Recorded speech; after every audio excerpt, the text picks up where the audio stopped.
Hello everyone, today we conclude our series about the history of Medievistics, a mini-series really. When I talk about series, it's hardly something longer than some videos, even though we'll probably start something more consistent. Probably accomplish the season in July and August. This series didn't get so many views, or at least whenever I make some content to close of the same topic, it doesn't receive too much attention.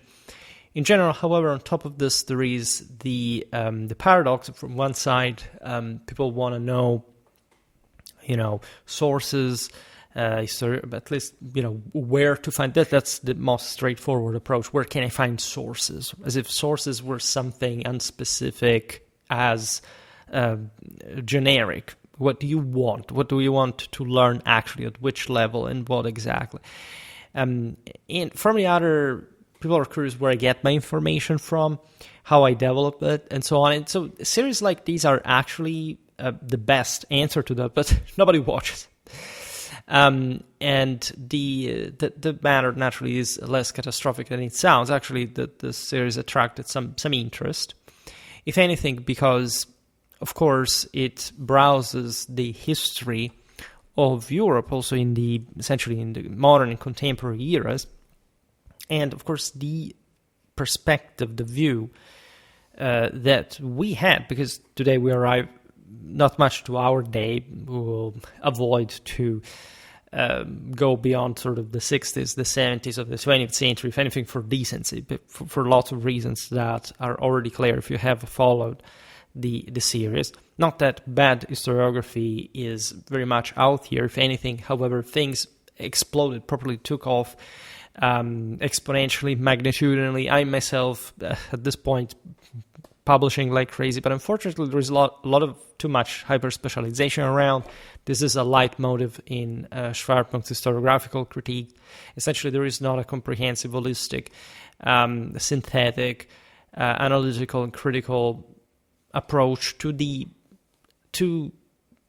entirety of history, not much the entirety of the sources, of course, of historiography, but properly the notion that if you write something, it's not just, even a hyper-specialistic work can be a mean to an end, and very often the best scholars are also competent in that regard, because they happen to dive also into certain specific aspects as they are normally immerse into that, right? It's a bit like me. I can definitely relate to that. I space a lot, also thanks to Schwerpunkt, in different ways, and not just because of the channel compared to what I specialize in, but obviously I mostly end up writing and publishing things that are coming from my doctoral background, so something relatively limited. You make that research, and at least, especially in my case, there is a gold mine of information that can also easily call to other.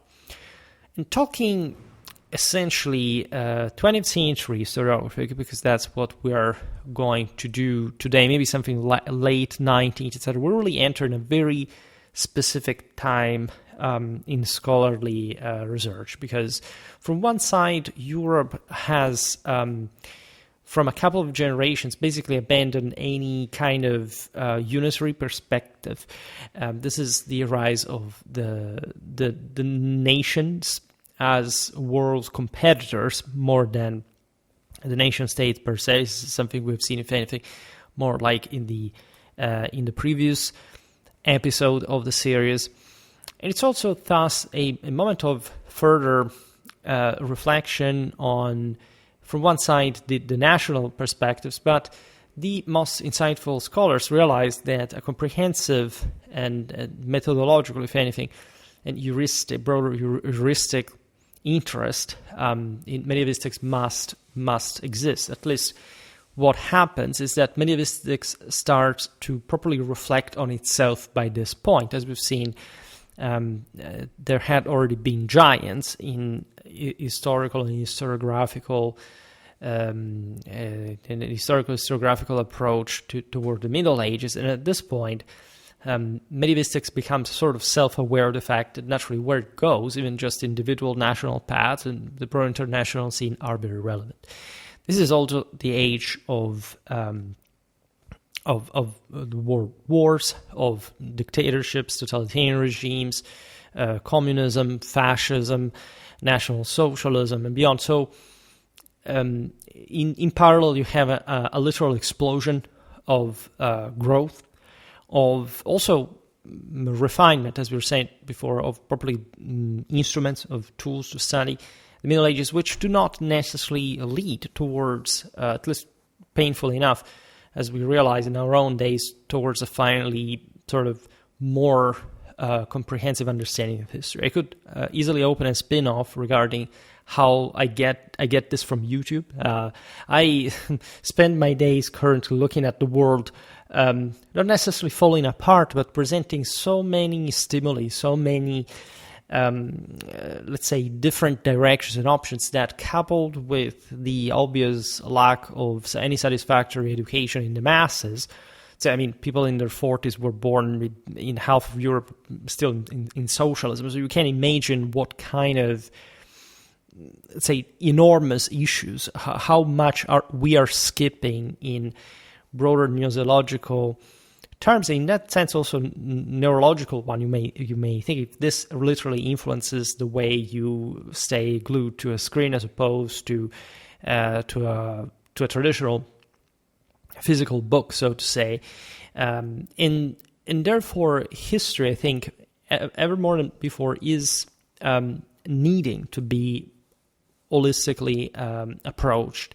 And if not, just I don't like the term holistic because it sounds, any ism does not sound well. I mostly use the term comprehensive because it's speaking of properly, it's the embrace of the whole, but also a level of understanding deriving from that, which is a bit also my philosophy of history, if anything, properly methodologically and heuristically. And if anything, I shall come back making some videos on the broader topics.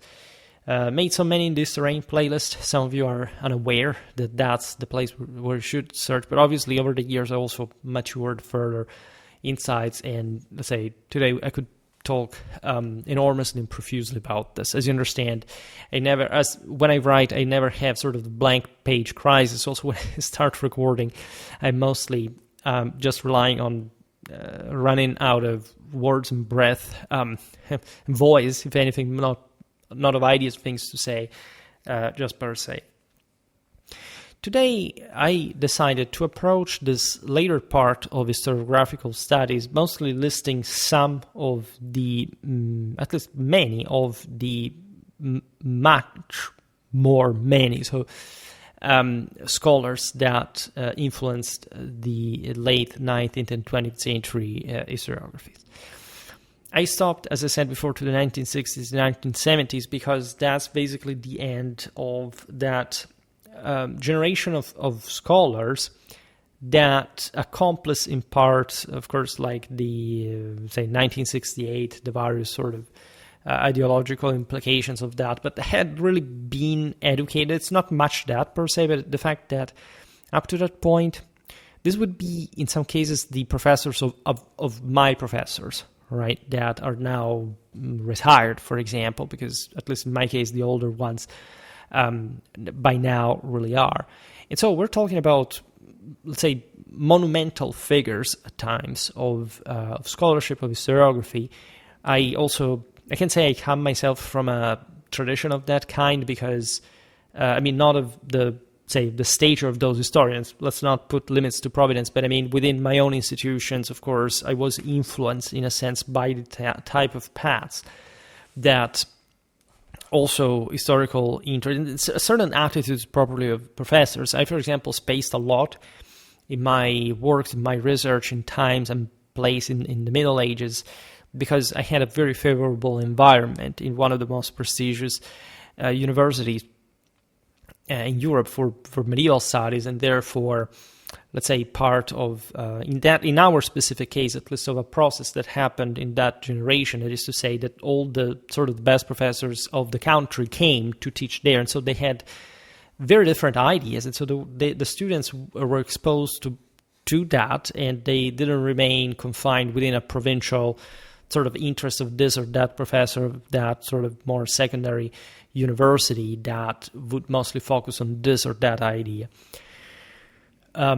So I am naturally inclined, as you understand also from my type of work, which tends towards the encyclopedical, to encompass a bit the broader picture and linking up also the bigger to the smaller at a point to show that they're always intertwined.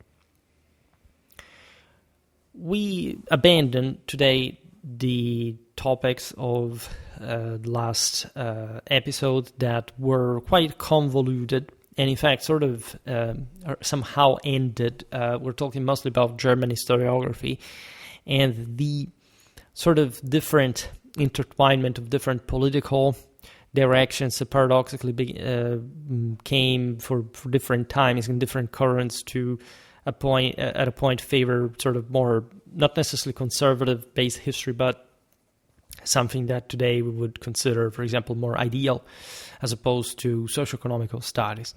The latter that would have been pioneered, for example, by instead less liberal figures at a point.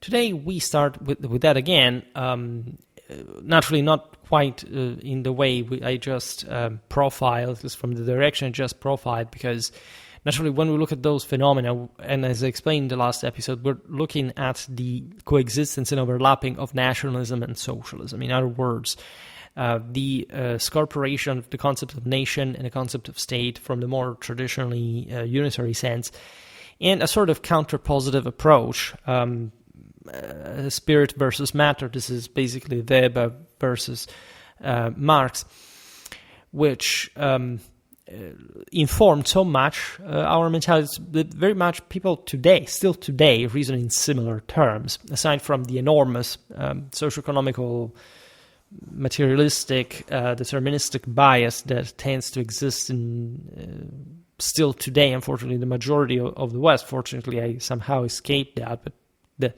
thing exists, of course, also in my milieu, because you cannot escape at that level of intertwinement of the West and the unfortunate sort of liberal lenience orientation of the universities in general.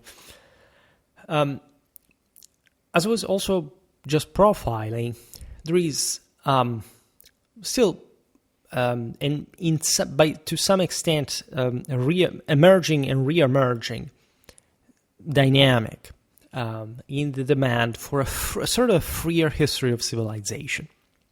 All right, in the 19th century in particular, historiography is focused on nationalistic narratives, that is to say, focusing mostly just on one country and or a broader ethnos, and reasoning, say, over a bigger arc of history that by now is also becoming ever more complicated because ever more sources were poured in and so on. So there is more of a methodological interest, and also a revival of unfortunately, this sense of a socioeconomical bias that at the time was not bad. I mean, it was welcome.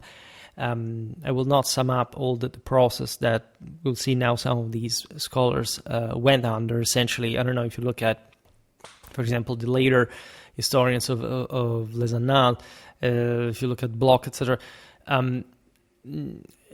many people confuse these as some people who were exclusively about socioeconomical history and or that did not know or understand or like or value political or ideal history. This is wrong because their socioeconomical orientation was actually, of course, a form of ideological protest that was indeed Marxistically and socialistically based, but also as a reaction from their teachers that had objectively taught them quite, so the professors of the previous generations are very strongly sort of ideal, political, often nationalistic, military history that they knew, however, as their pupils very well, right? This early generation of this socioeconomical historians would have never claimed what some incredibly dumb people still today think, that names, dates, big people, commanders, warfare does not matter. It's about the system, man. They would have never been so ignorant and undereducated to say something like that, right? But they somehow still instilled that kind of reaction to a world that, as you understand here, is also causing, in a broader sense, World War One.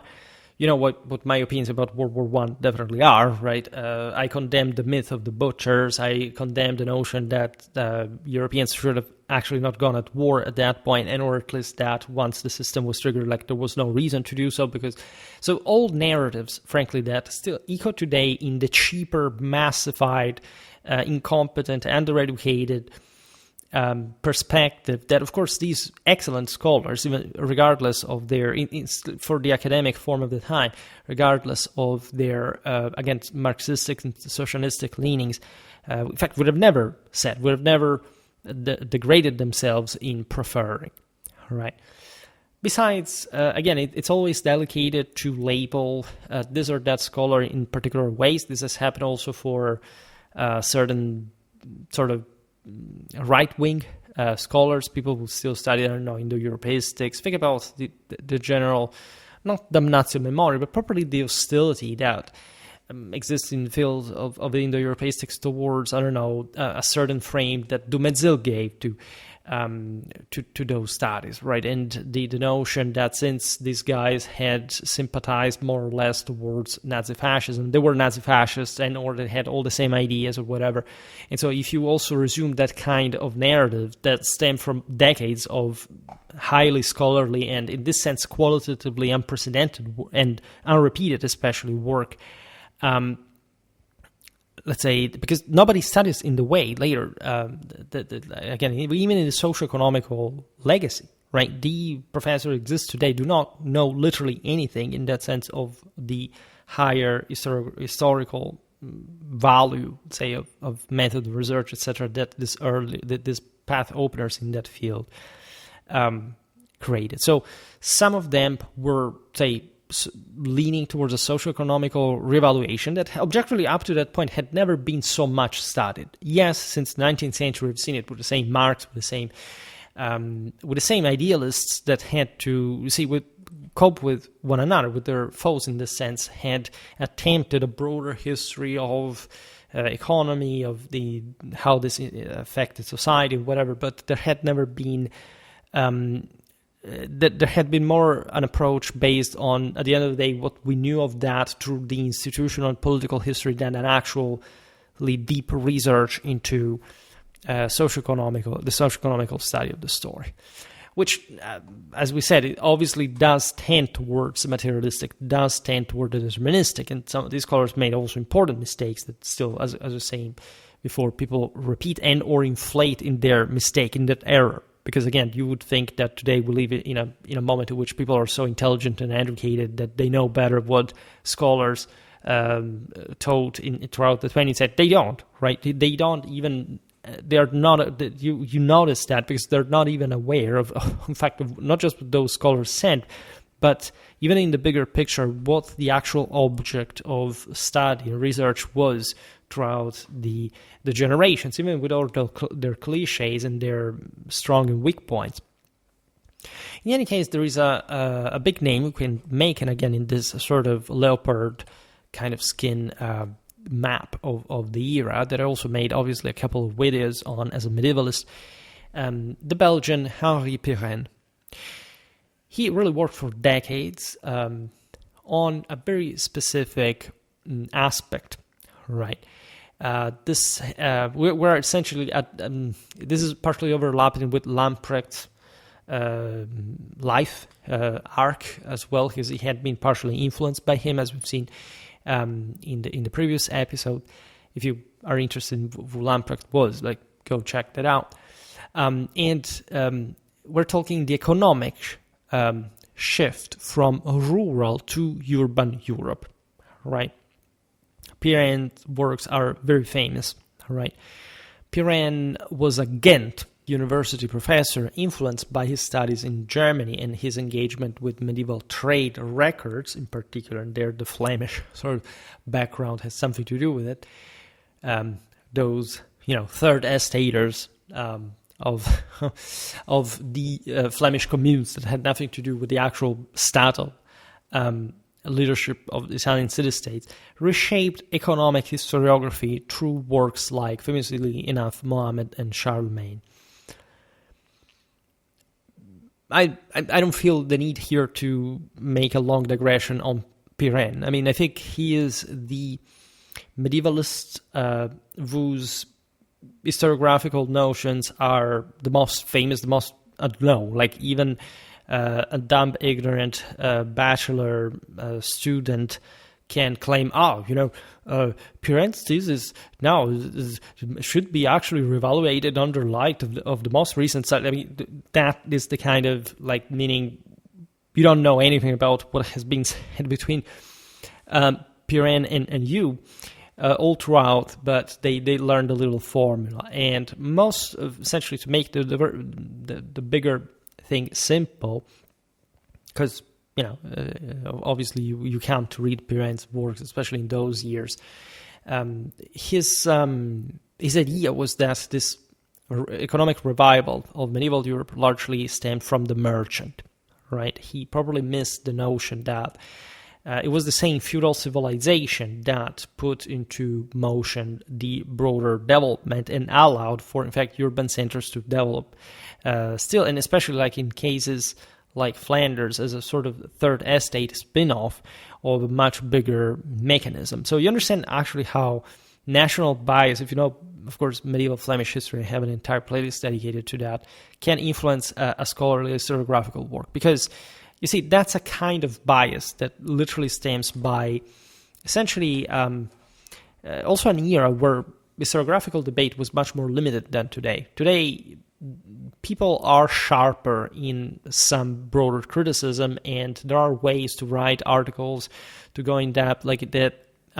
At the time, unfortunately, did not quite exist merely with tools of higher precision. Just think about how much we can do banally now with the digital generation. At the time, a historian with enormous culture could simply take a lot of documents, looking at them, maturing an idea that could be informed by some broader, in fact, national perspective and general political point, and say, okay, well, according to me, the world worked like this because I can interpret this whole block of stuff the way I want. All right. And so giving that overarching narrative that, however, is somehow fairly limited also because it basically, in fact, in order to unsee how the third estate was nothing but, in fact, an echelon of the broader and higher hierarchy, it had to be in the same historiographical explanation, disconnected from basically any other thing. Like Pirenne literally believed that merchants simply began to go around for no other particular reason than their own entrepreneurial spirit and making medieval civilization of some kind, and the great communal one. Today, well, obviously, this is ridiculous, right, today. But you never have to underestimate, of course, the means of the time and the fact that you must be able to properly understand the scholar's background and work in order to profitably criticize that. And otherwise, reading Pirenne's books, especially for a young mind, is interesting, right? Because at that age, you do not understand much of the overarching narrative. You may inherit some sort of twisted perspective of whatever, and I can say that it's quite pernicious. It happened to me too, like to essentially embrace some kind of structuralistic notion of, it was about the money, man. If you don't have the money, you can't have an army, those kind of things. And that kind of separation is very much still early 20s, right? Is when you don't make sense of the thing, you just go by, presuming that you have an authority that you can't have at that point, and wasting time instead of learning more. That at that point, like, you really absorb air information like a sponge. We've seen also different environments. We started in the history of Medievistics with the Renaissance, with the French, with the Germans.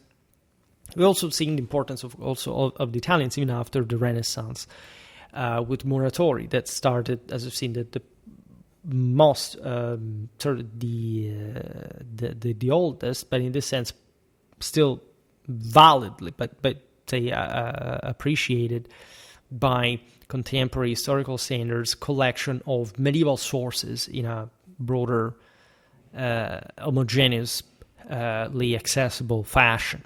All right, and naturally, we talked about this also for the age of nation states, Germany, Italy, the various suggestions of all these countries' histories, past, and how they the contemporary entwined with the medieval. Italian medieval studies in the 19th century engaged continuously, of course, with the French and the German scholarship that dominated mostly, as we've seen in the previous video. We have Carlo Troia's meticulous work on the Longobards period, driven by his Neapolitan patriotism and legal training.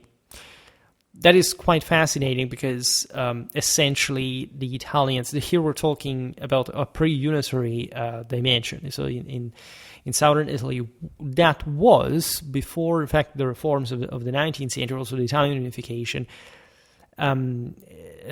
employing still in its essentially the Ancien Regime form of code, stemming literally from the Middle Ages, actual pieces of the old Longobard legislation from the Duchy of Benevent and the southern Longobards, the Langobardia Minor. I made a video about that.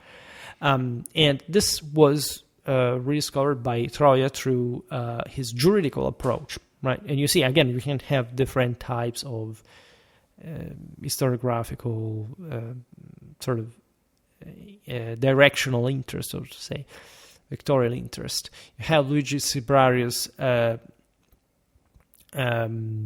Political Economy of the Middle Ages, 1839, rich with fresh erudition from his Tournai's archival research, which is interesting because it was affected by the general increase in importance of industrialization, right, and therefore connecting also for medieval times the political direction with the general economical outcomes that were being pursued in that case.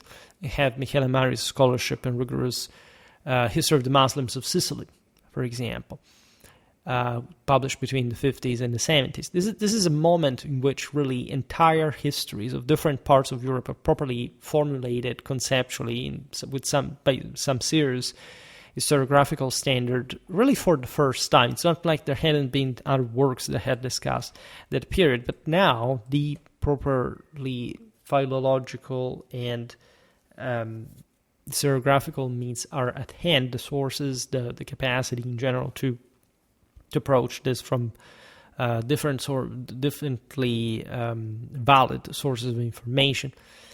Naturally, this guy came from Sicily. He had a Palermitan and a bringing, and on top of that, he knew Arabic sources, which is something that does affect the mechanism. We've seen how in the Renaissance, like having more people knowing how to translate Greek, came pretty handy, right? But these people already existed also in the previous centuries, and they're often sort of not seen, and or at least they would not specifically concentrate on that. They saw it more like a mean to an end for other purposes, and so that culture still falls into the background. It would be very interesting, of course, to look at all the sort of this almost antiquarianly inspired kind of amount of sources from the 18th and the 19th century, how properly history had started. There are lots of bishops, for example, that write about the history of their cities. Lots of noblemen, as we've seen, that really get, like, even people involved in warfare, in politics, that really care so much about their past, their families, their city, their state, that they would start writing this kind of pretty useful sources that eventually are used also by, in fact, this more updated 19th century historians. You have Pertilla's comprehensive history of Italian law between here the publishing between 1871 and 1887. All right, it's obvious that 1871 marks the 1870 was basically like the take of Rome or the Papal States, the full unification of Italy, aside from sort of part in the northeast, and that obviously prompted some kind of more unitary tendency, reflecting also the author's Venetian legal scholarship. You have Villeri's explicitly positivist approach in the first 2 centuries of the history of Florence. This would be an incredibly prolific field, because Florentine history, as we just witnessed the other day by terminating the series about the city, the medieval Florentine world for the historical original series, it was very long in this case. Really provides with an enormous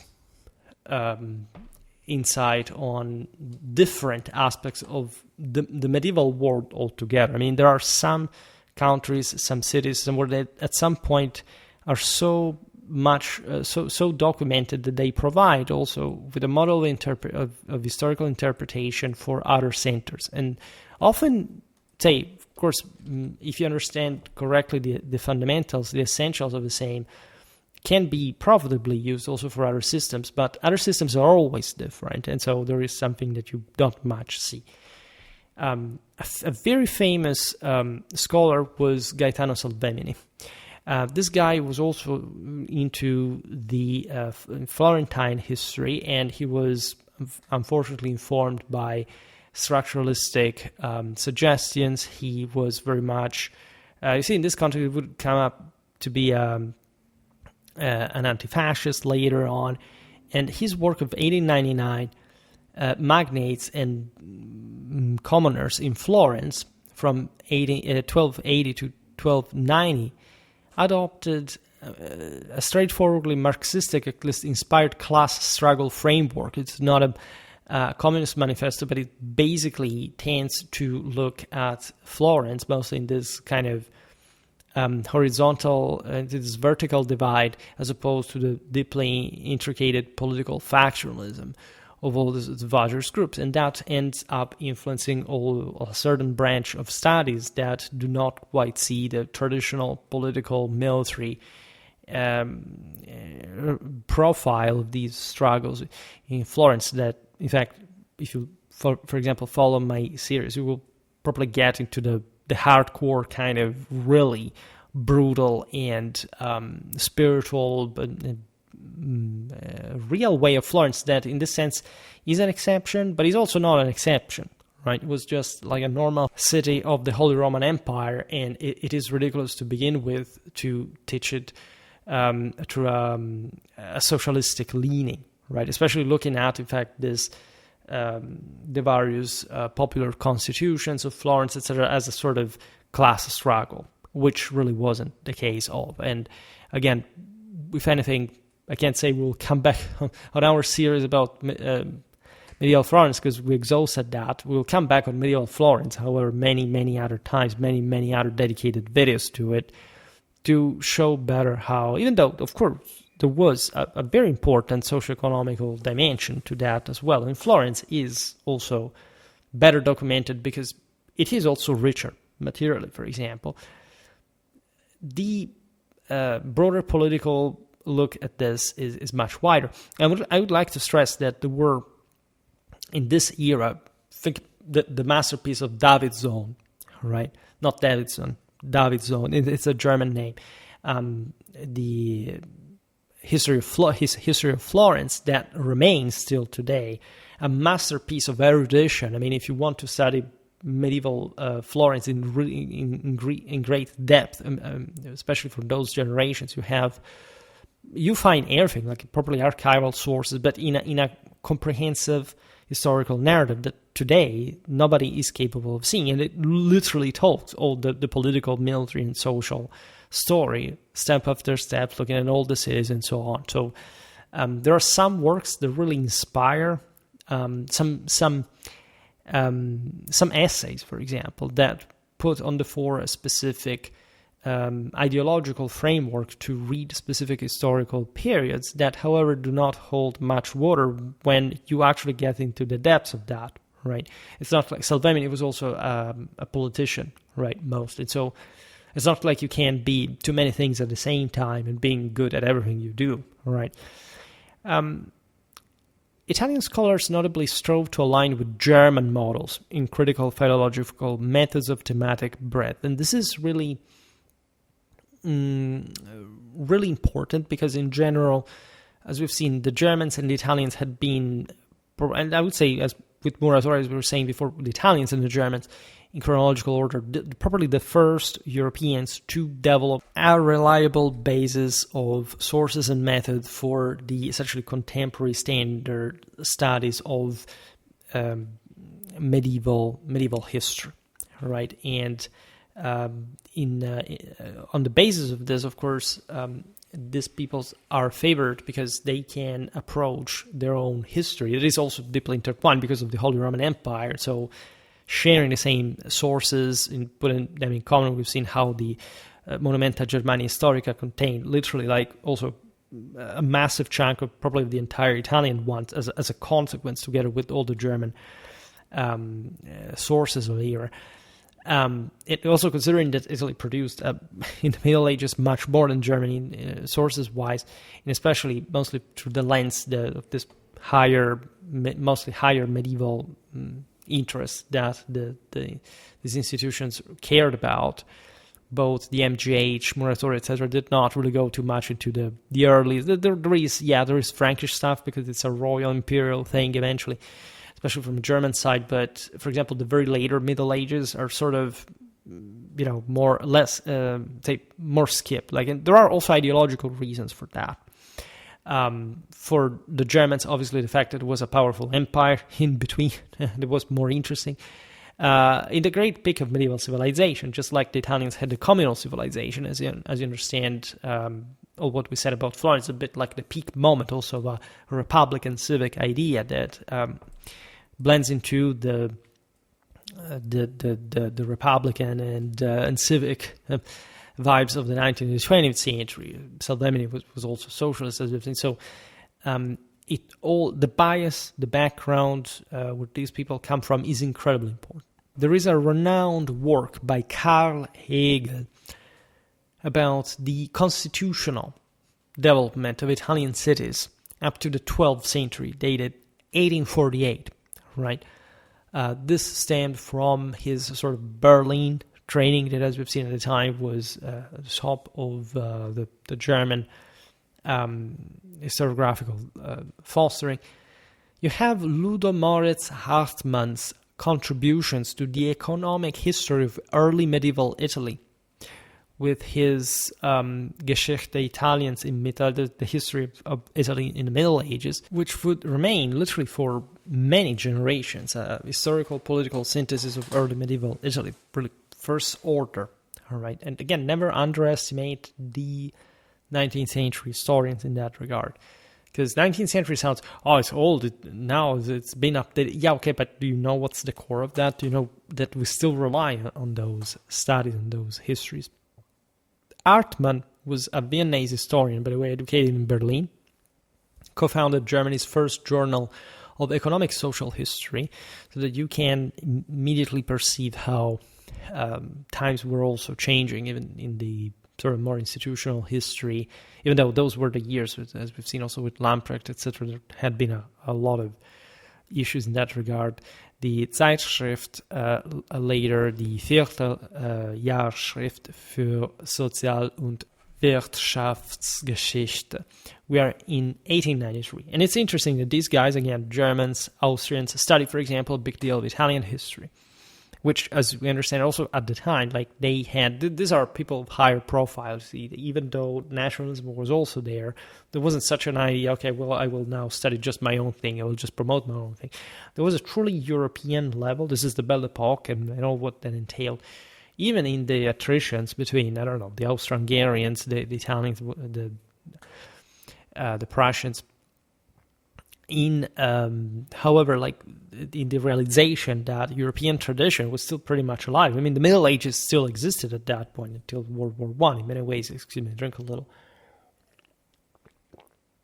For which you had to actually foster the idea of that previous European unity and share. Hartmann's active period coincided with the work of Italian medievalists in the economical juridical school, as we've seen, a social history approach emphasizing property-labor relations and the resulting dynamics of power groups and institutions. This school often traced to the aforementioned Salveminis Magnati e Popolani, that's the Italian title for the Florentine ordinances of the people, reached its peak in the early 20th century with Gioacchino Volpe, that was a Roman historian whose liberal nationalism and studies under Salvini shaped his essays on Italy's transition to the communal era, which would continue to inspire Italian medievalists for generations. Equally significant are studies from this historiographical approach, such as analysis of early medieval ecclesiastical estates, servile labor. Those were important topics in countries where, for example, the church was so important. Still think about, the same Italy with the Vatican, etc., but even Germany, that had remained up to the early 19th century, essentially, like in the early 13th century, not quite, but still, essentially a medieval feudal country. And there is also the political, financial operations of communal era lordly groups, which are eventually starting to, for example, clothe with some more political meaning that the economicistic approaches like the ones of Pirenne. These studies are, say, in the sense, you can cite them, for example, in articles, etc., but they are, of course, a bit surpassed. In any case, when you cite them, you do so as an act of reverence, like saying, this is the first guy who talked about this, who first laid the foundations of this, etc., just notionalistically, right? Sometimes you don't even read it, frankly. But that's a bad way of doing history, but everybody does, even the top professors, just because you can't read everything. That's the problem also. At the time of your professors, when they were young, really in the 1960s, 70s, you could really just look back at these previous generations and say, basically, well, there are just 3 or 4 books on this topic, right? Today, it's nightmarish in many ways. And that's how, these studies paved the way for focused economic, especially commercial history. There are, again, different authors, including, for example, Luzzatto wrote something about a short economical history of medieval Italy. In that case, reflecting also his Venetian roots, right? Studying the Republic of Venice in the Middle Ages obviously would make you, expert in trade history in this kind of big guilds and corporations. Passing to France, that is definitely also quite relevant in here, right? Possibly even the most relevant in the first half of the 20th century. In French medieval studies, the most notable result of the 19th century cultural evolution was Fustel de Coulanges' history of the political institutions of ancient France. I'm skipping here the original titles of Histoire des institutions politiques de l'ancienne France.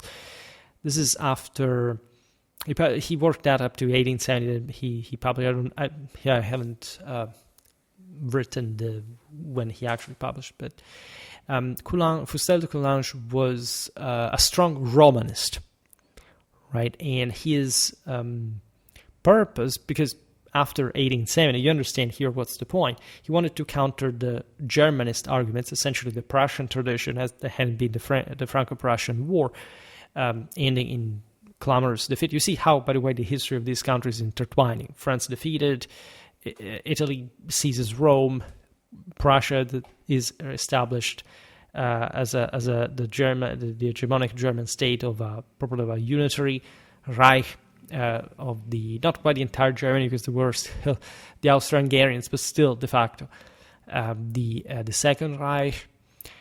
So Fustel de Coulanges grounded his work in documentary analysis and constitutional history, aligning with the critical philological and social interpretations of power in German Verfassungsgeschichte that we have seen in the previous episode.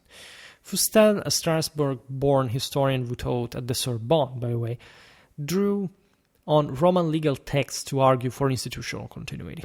And it's obvious that somebody from Strasbourg would be so sensitive to this Roman-German issue, also because we've seen that different narratives had arisen regarding, for example, like the Germanic legacy of France with the kings, the Merovingians. So in times of, for example, the failure of royal imperial ambitions, the reformation of republican tendencies, I'd say in that sense there is a different meme attached to the two currents. We have the Romans that are a bit more like the civic dimension, the Germans a bit like the tribal one, and yet they're superimposed, right? They're overlapping, they're a synthesis of. And so at this time, of course, a great hatred between the French and the Germans for all the reasons that we know. This different approaches at some point, like sort of tower against one another. And historiographically speaking, they contribute to eventually merge into a broader reflection on the picture. And by the way, here talking about Fustel de Coulanges as if he were just, a secondary author. No, he is not. Of course, he wrote lots of things that are incredibly important, but we don't have simply the time to digress on. Again, maybe in other videos. Meanwhile, we've seen also the positivists existed throughout all this, especially in the previous episode, and still positivism was quite influential well into the 20th century for, say, calling for comprehensive history and sociological inquiries that constantly re-emerged. This fueled 20th century critiques influenced by the German Kulturgeschichte and Pirenne's work of traditional political analytic event-driven history, l'histoire événementielle. This is incredibly important because, as we said before, is the culmination of the there isn't just politics, there aren't just leaders, there isn't just war, all right? And these two sides had been battling with one another from generations. And the critique culminated in 1929, famously enough, with Lucien Febvre and Marc Bloch founding the Annales d'histoire économique et sociale, that were comparable at the time, in hindsight, to Germany's Vierteljahrschrift for economical social history that we just discussed. Febvre was from Nancy, and Bloch was a Lyon-born scholar, both trained in Strasbourg, by the way, the other crucial city, of course, for Medievistics. We talk about this many videos, also made a video about medieval Alsace, if you're interested, by the way. And these guys developed, famously enough, a multidisciplinary approach inspired by sociology and geography, as seen in Bloch's feudal society. The intent being the one of having a more comprehensive European understanding of the social dynamics, and especially rural history, right? So the history of the peasantry, etc. And renamed Annales, Économie, Société, Civilisation, after World War II, after, by the way, Bloch had been, as you know, killed by the Nazis and as part of the French resistance, etc.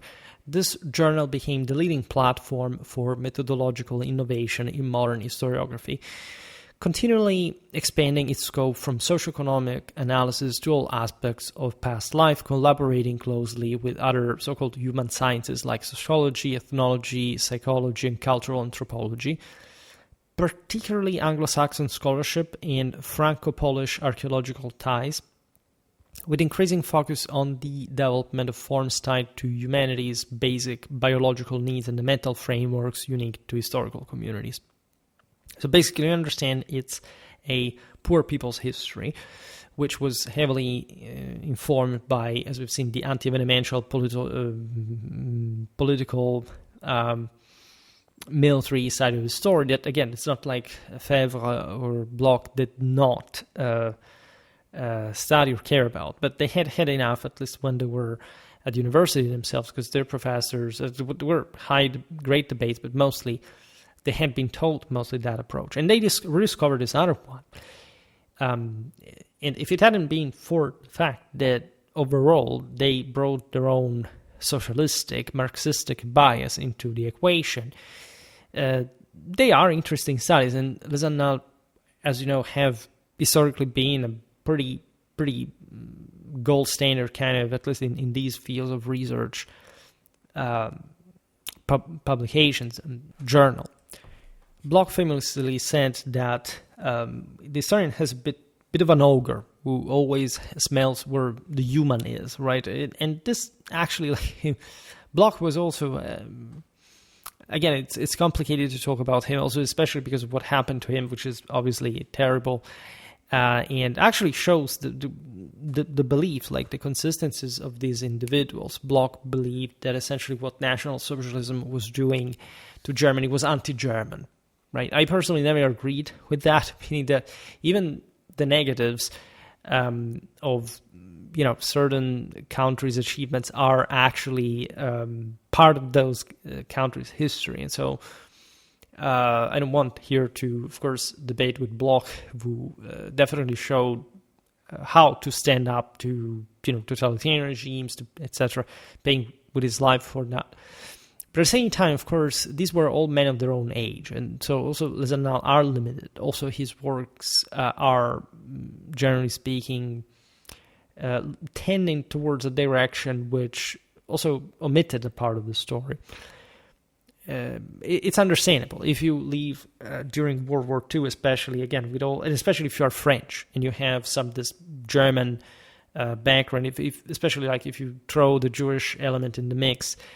Imagine what we said here, the generations. I also made a video about Charles de Gaulle. This sort of also biologically, chronologically speaking, illustrates those day and age. I mean, these were people who were born in times where literally their mothers were weeping because the Germans were entering Paris. And in 1940, that's exactly what these other guys, say, their children witnessed once again.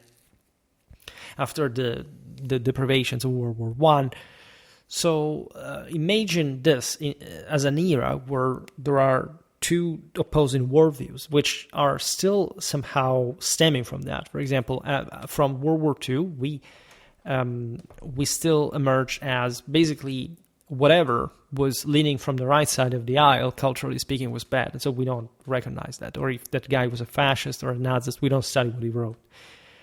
But some of those people were actually cultured and said pretty important and beautiful things, also relatively to tradition, etc. Imagine after World War II in the West, Marxism taking over the universities by sort of level of power sharing within the institutions of a state, and with literally like the Warsaw Pact forces from one side of the Iron Curtain, and with all this sort of communist and fascist terrorism ongoing in Western Europe, and what you can imagine, with the anti-war movement in the United States. I mean, you know what I'm talking about, but for telling you how closely intertwined all these dynamics actually are, and how you cannot separate what was historically and historiographically criticized from the context of the eras.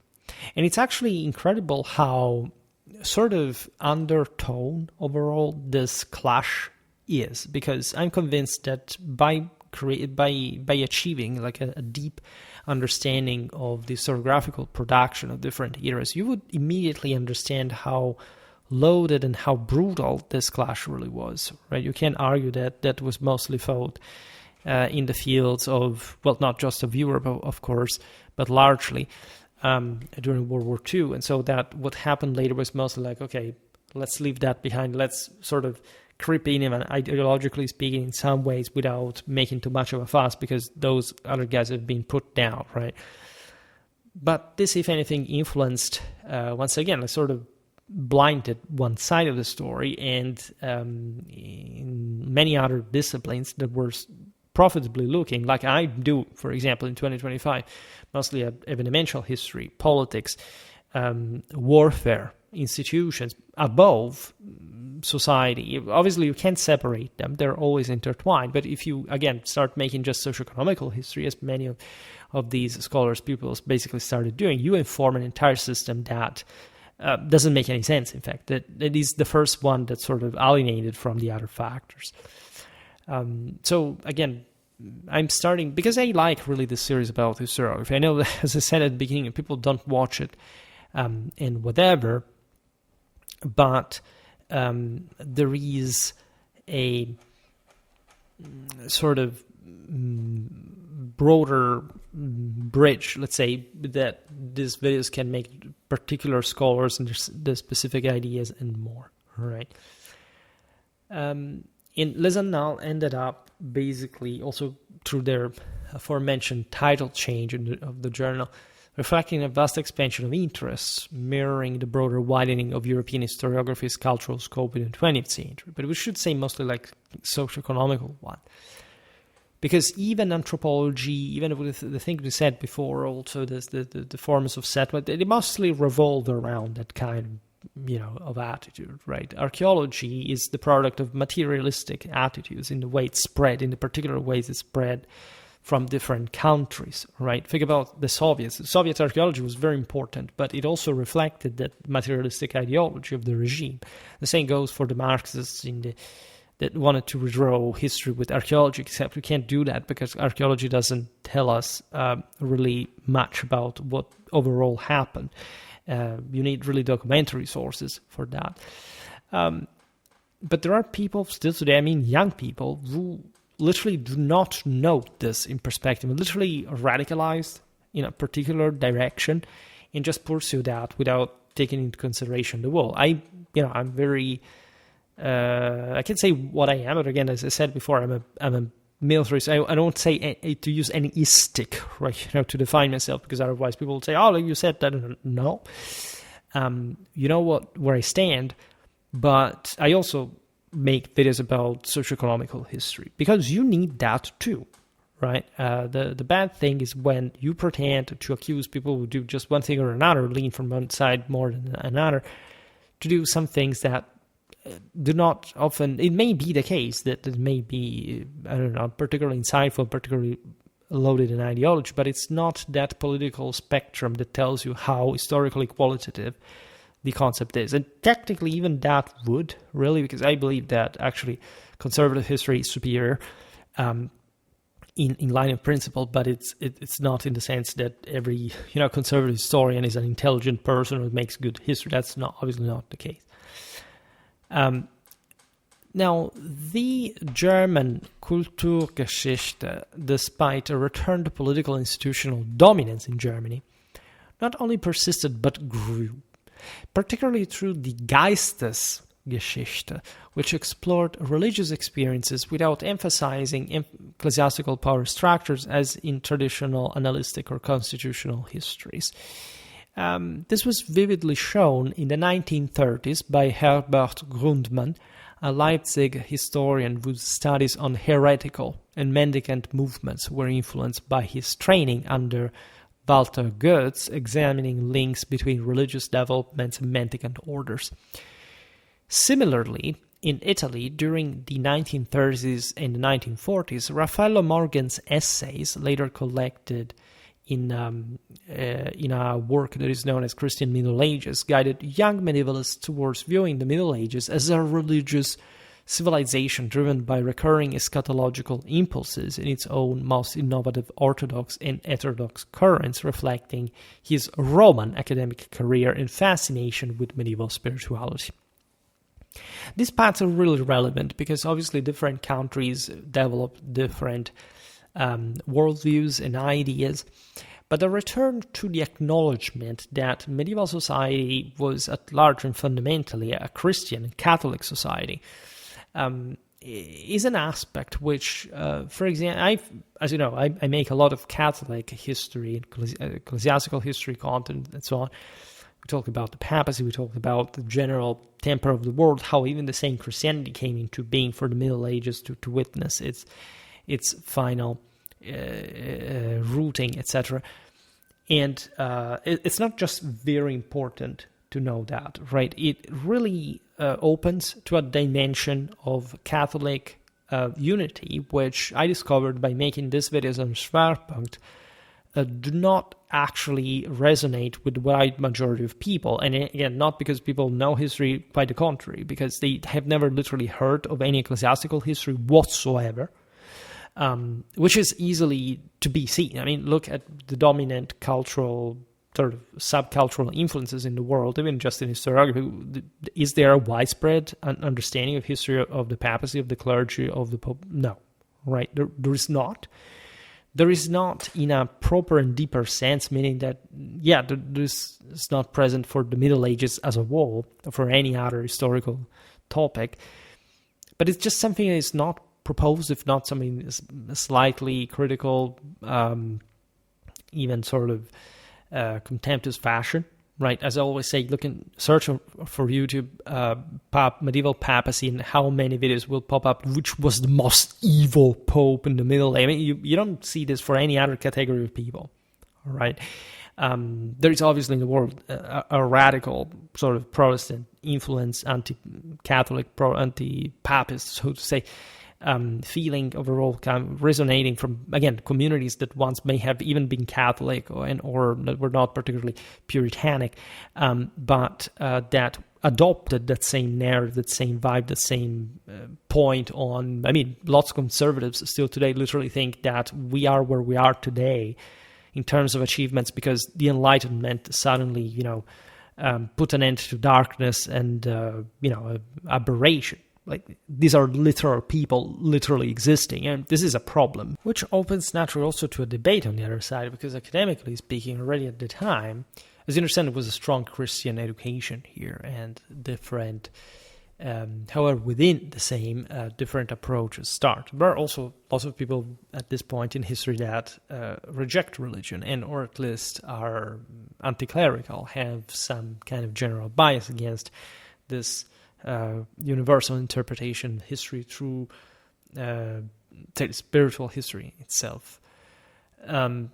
Some point out, for example, like that there wasn't just a Christian Middle Ages. There were also other paths, or at least that the heretical ones, for example, are also the so-called pagan that we have explained countless times, not really.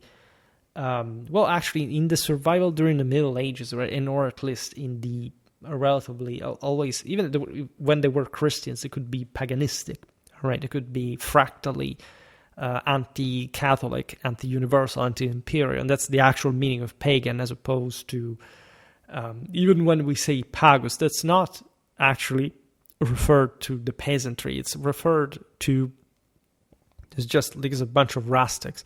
You have been removed from your brain what that entailed in tradition. Like, the peasants were the lower elements, and they were the counter force that the masters had to keep down to make the same system more productive and flourishing and effervescent, also for the same peasants.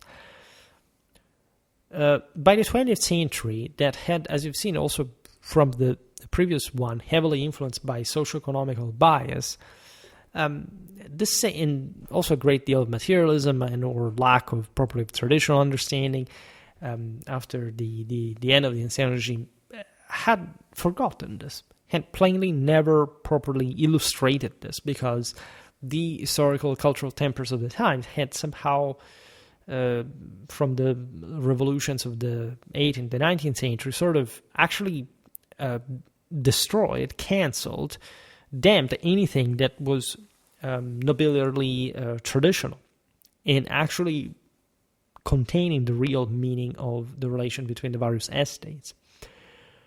So this is interesting, but there is nevertheless a deep amount of Christian studies. You have Falco's Holy Roman Republic, attributing Europe's foundation to an ecclesiastical core, even, which is contentious, even just from running the European point of view. This is not wrong. It is, at least in the measure in which you don't evaluate it in there, as it should be correctly done. The same Christianity within a previous Catholic tradition. And so the priestly element could not be fundamentally just the core of the world, right? It could be in the measure in which it, of course, allowed the rest of the system to be vehiculated along the side of those metaphysical paths, but this happened also through the laity. And and imperium, etc., is very important. Here, they were, for example, we're talking scholars that were mostly informed by a Christian education, not necessarily, for example, an imperial sort of Ghibelline traditional military understanding. There was also much of a actual military history at this point, properly thought. So even this current of Christian history was informed by that kind of more lenient, liberal, soft kind of attitude towards like general spirituality vibes. There were actually very serious works coming from really serious Christians as well, but they were mostly focusing only on that side of the aisle. And of course, this is explained through the temper of the year. Falco's work was shaped, by the way, by his Milanese scholarship and focus on church-state relations, while Bognetti, moving from legal history to a broad study of early medieval material and spiritual life, centered Longobards history in Italy on their religious conversion. This is relevant because indeed there are Milanese legal backgrounds, training, also archaeological interest for the Longobards in early medieval northern Italy and beyond. So it's interesting to see how this kind of directions were being taken. Meanwhile, exactly in these years, the Dutch scholar Johan Huizinga mounted a bolder challenge to rigid interpretive frameworks or systematic reconstructions of the past. In his widely acclaimed The Autumn of the Middle Ages, also made a video about Huizinga, by the way, he, a Leiden professor influenced by Dutch cultural traditions and literary studies, offered a novel model of civilizational history, evoking documented forms of sensitivity and cultural play, particularly in 15th century Burgundian chivalric and courtly contexts. You would think it's natural, first of all, that different scholars across Europe were influenced mostly by their study of their own national Middle Ages. All right, you can think that, I don't know, the great boards or of Burgundy, all the tournament traditions of the Valois Burgundy house, the chivalric, the knightly dimension was sort of influencing the same. We'd say, in a sense, this is because I personally don't.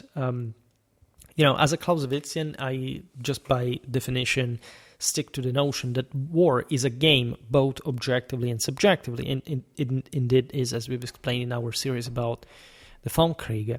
However, Huizinga that nails some aspects, let's say, of relative decline of traditional thinking. At least he would have not necessarily framed the same terms in the way we would do normally.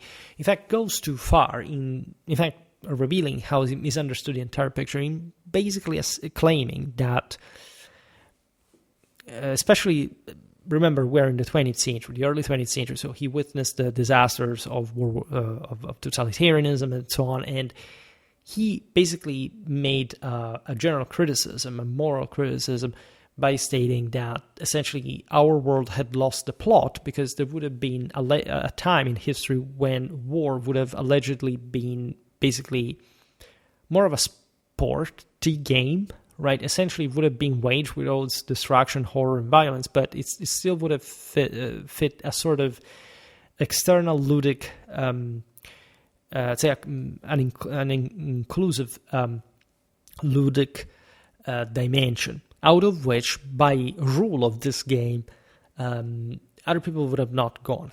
Right, into excess and to else. This is completely wrong, right? Clausewitzianly speaking, doesn't make any sense. We should also point out that Huizinga was not a military historian. He probably did not understand certain specific aspects, right? There are, if we're talking about the Dutch tradition, the Flemish one, the Batavian tradition, so to say, we have Verbruggen, right?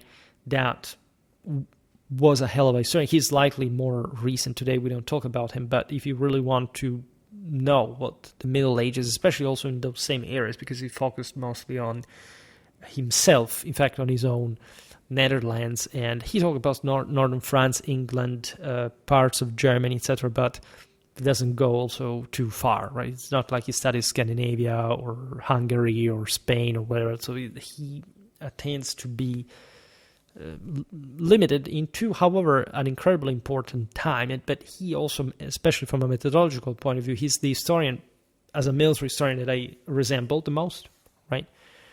I can say have grown with him, just methodologically speaking, but the way he writes history is incredibly similar to mine. We ended up, because I think we align towards the same fundamental understanding of this concept. In general, however, Huizinga went as far as saying basically that it's essentially a culturalistic understanding. It's something borderline.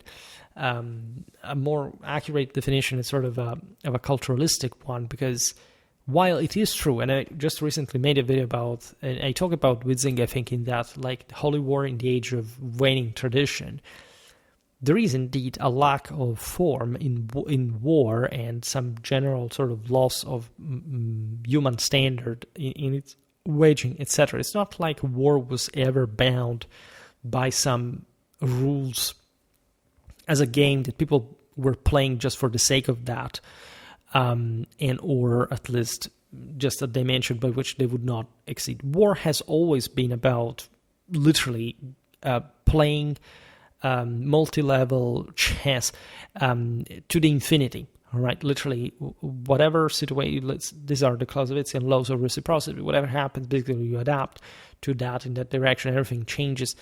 War never changes. It changes as a chameleon, from Clausewitz says, because it changes color, right? But its overarching dynamics that spotted remain always the same one. So there has never been such a thing like a Middle Ages where war was just fair play, or even a dirty play that, however, was simply ruled like that. Say knighthood, chivalry, etc., developed just out of a sense of, okay, warfare should be limited because, I don't know, reasons. Huizinga is wrong in that. Nevertheless, he was very useful, let's say, in historiographical perspective, to sensitize also a certain level of anthropological inquiry on the nature of war, right? And if you think about the same theory of games, and that escalates quickly, just as warfare in the age of in the nuclear era, you can understand. It actually doesn't, thanks to the same nuclear weapons, but in a sense, like it easily can be led to those extremes by saying, well, then it's so different from the Middle Ages, so it must be a different type of war that before did not exist. This is not correct, right? War is always the same. It's just humans basically changing, fighting it. It doesn't change as a spectrum, and what happens in it is not bound by something outside of it, like the rule of a game, right? Doesn't matter how important the game is in war. It is, right? And war is a game itself, but you don't really come to decide what the rules are, right? It's not bowling, you know what I mean. For the cultured people who get my reference, very specific reference, by the way, cinematographically speaking. Now, Huizinga frequently engaged in methodological debates as well, advocating for historians' freedom to select their focus without striving for totality, which actually is not a great idea. Like that's why you understand the guy was fixated with games, because it's as if you can try and play your game, right? And of course you can in everything and earn something in the process, and in fact. But being literally scared of the comprehensivity of history and the capacity, therefore, of learning. And in fact, he famously said, the past without a more precise delimitation is merely chaos. False. There is absolutely a logic in the entire history of civilization, and it doesn't take, like, of course, to know the entirety of history by every source to actually understand it. It's realizing in strictly historically methodological sense that history is the method, and that you have to take on that chaos in order to make sense of it, right? Because it's chaos to you. It's not because it's chaos The chaos is within you. It's you have to defeat that. It's not like history is chaos. It's chaos until you are ignorant and don't understand what was actually going on, even in a broader sense.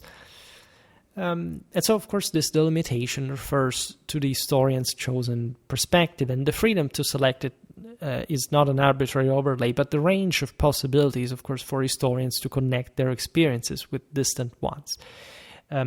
Obviously, provided that they are actually accurate, and so that this eventually does fit a broader compositive pattern, because otherwise, why are we even studying history for? Besides, in part, you can think that the freedom that Huizinga is talking about, that is again warring, because we know that freedom does not exist if not in God. There is always a divine law that binds us because of our limit, and so if anything, it's the other way around. And these are deep issues. Like, if you don't get this, you literally lost like the entire meaning of the Middle Ages, meaning they literally believed what I'm saying. And so you, by claiming something different, is dangerous, because it basically misaligns you with properly what those same people were making things work by. And how, because they actually also had a much more accurate understanding of how they do, also in our own time, throughout all the experience of mankind.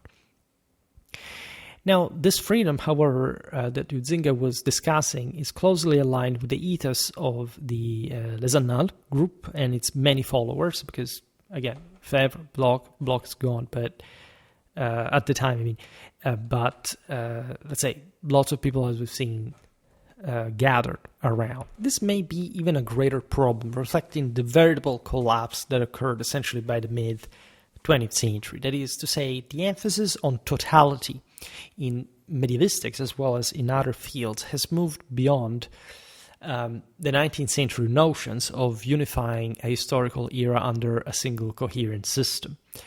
These were deemed too rigid, and why, right? Because they, why? Isn't reality one? Isn't there just one truth, right? How does that work? Like, are you just basically calling defeat on yourself?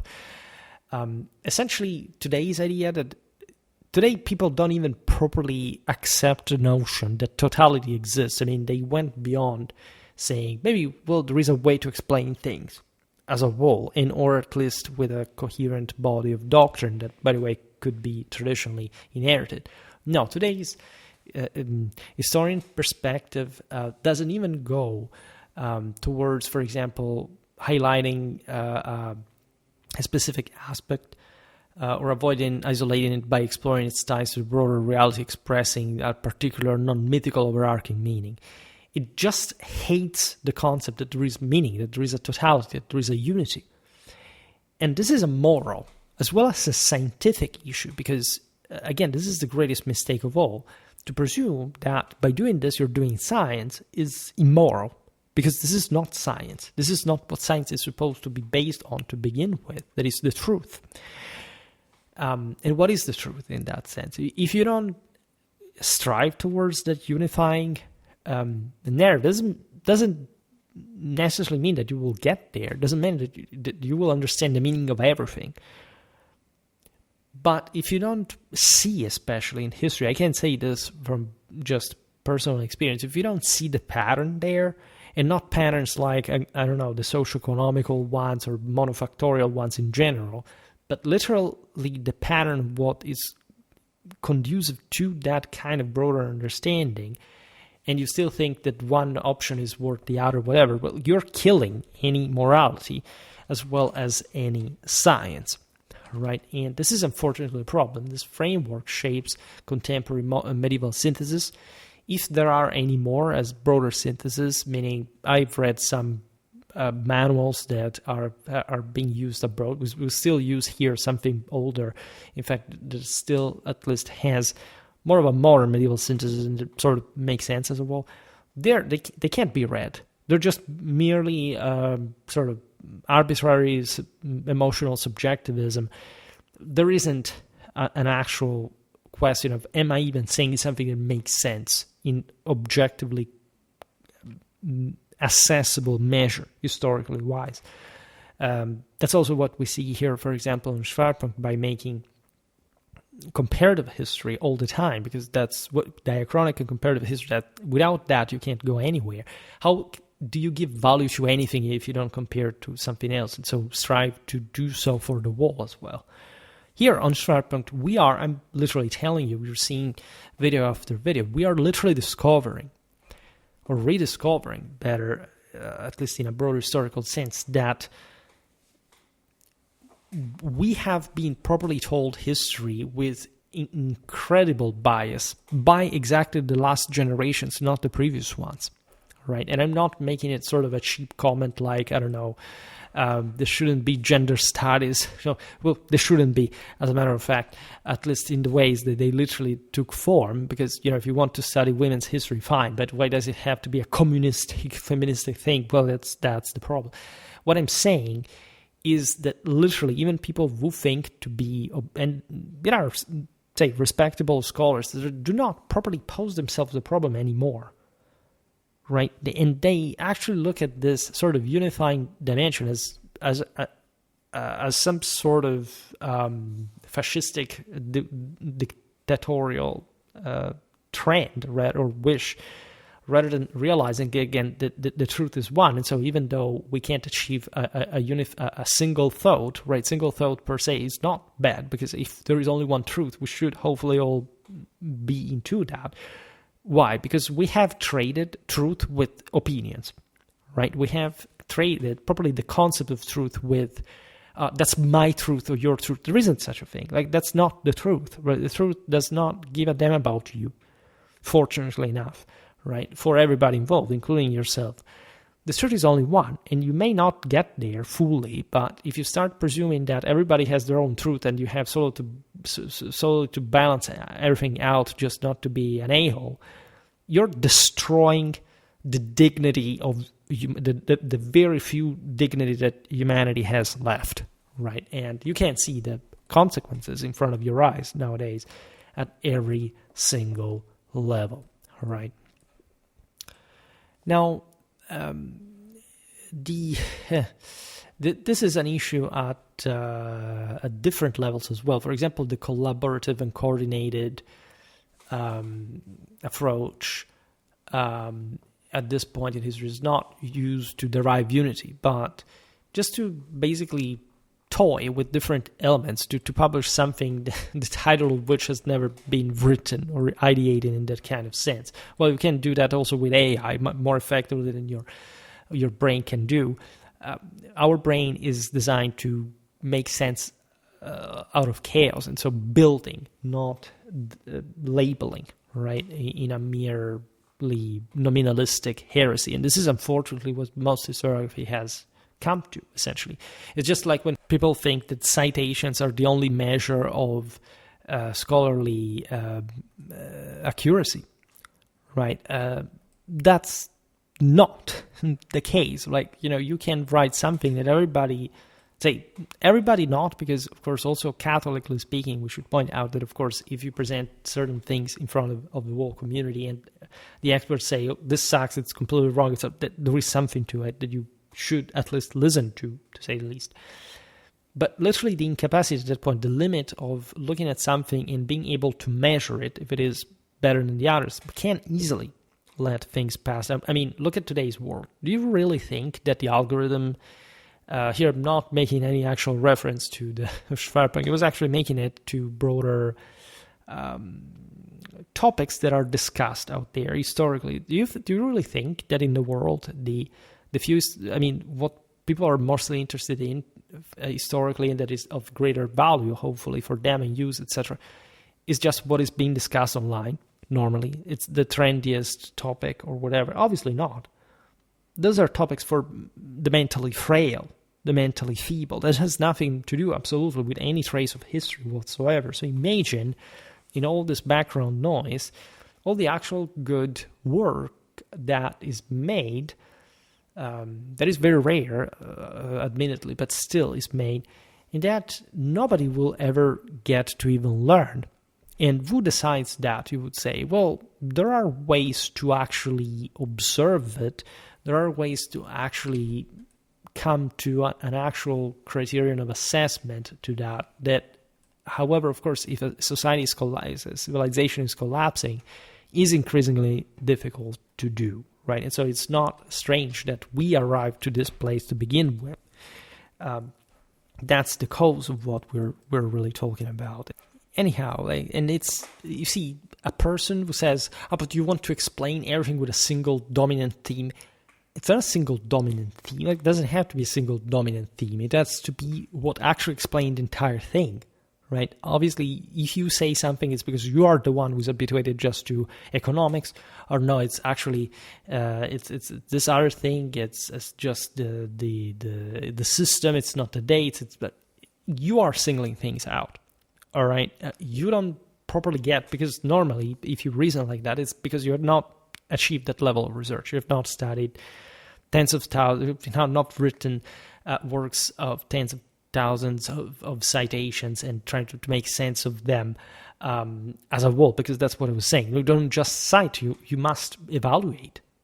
History proceeds by authority. What do you think it works by? What do you think it happens when you cite things back and back and back? It's like, I don't know, every citation has to speak the truth, right? 100%, everything is being published because it's cited. It's all about authority. And it's the best way you can go. If you don't understand this, you can't understand even von Clausewitz, right? Because he was the same one who said you can't calculate everything. You must eyeball that by sheer experience into actual reality. The rest is, is agnostic heresy. Right, and this is exactly, unfortunately, what the world normally gets back to in times of civilizational collapse,